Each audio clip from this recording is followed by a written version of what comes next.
Today we're going to talk about how to get good grades. After this speech, you'll have gained the knowledge and the steps to apply what we discussed today to your own learning skills to get better grades. Now, there's a theory only smart people can get good grades, but actually smart people can fail at getting good grades. There are many factors involved in ways to prepare a student, regardless of what your SAT, ACT, or even IQ score says about you. You have to take responsibility for your achievements. If you want to get good grades, apply yourself.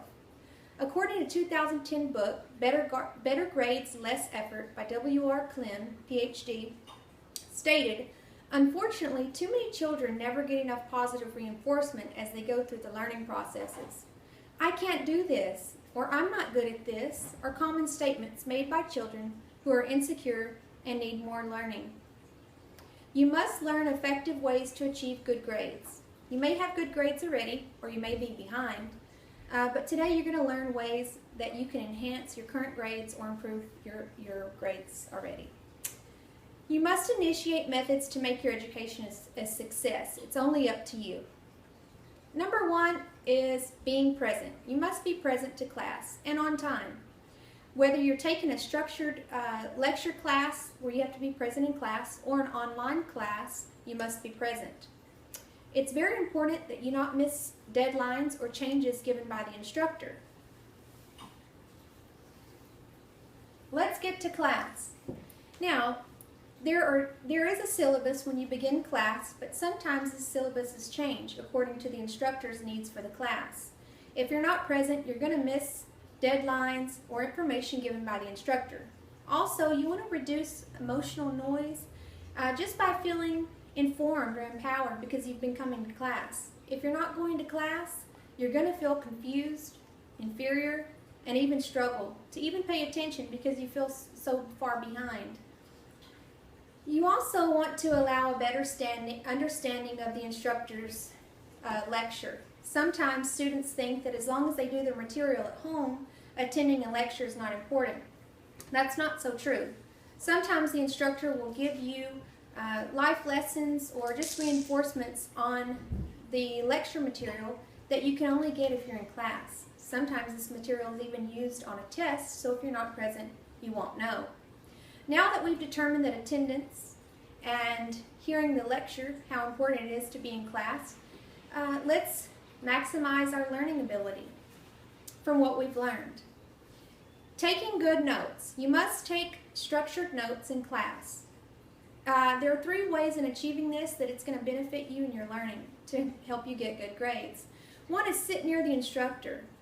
You want to drown out the physical noise that may be in the back rows just by sitting in the front and getting clarity while taking notes.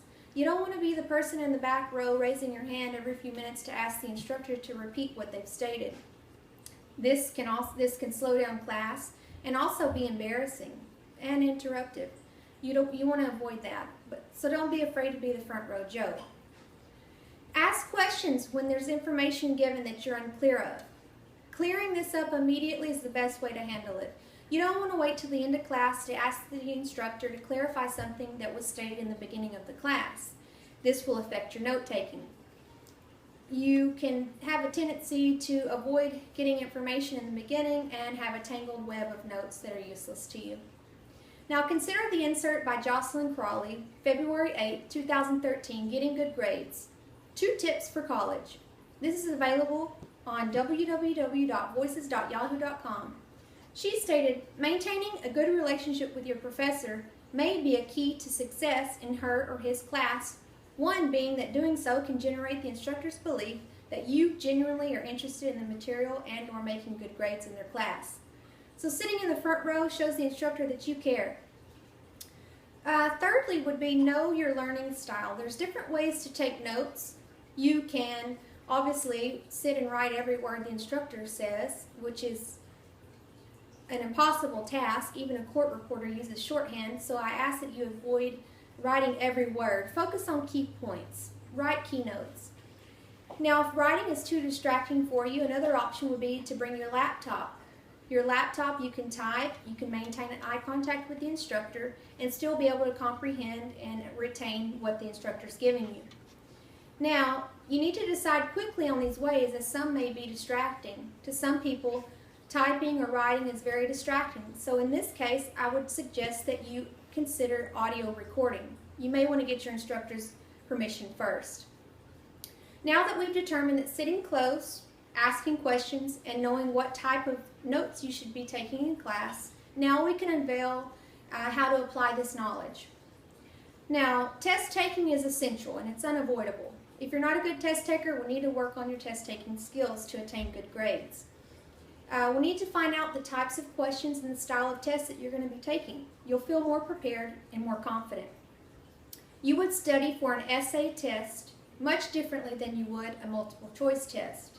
Also, if you're taking a multiple choice test, you'd like to be, most likely be prepared with a Scantron No. 2 pencil and a great eraser. You want to find different ways to study that will affect your test-taking skills and help you to achieve a great test score. This is very essential, and test scores are very high in the percentage of accumulating the grades. Be prepared. Now study the day before. Don't cram before the test. It's confusing and frustrating. Knowledge that you already know and have already attained can just be confusing if you try to cram at the last minute. It's not recommended. The Wall Street Journal of September 27, 2013 by Joanna Lippman, kids who understand that failure is a necessary aspect of learning actually perform better.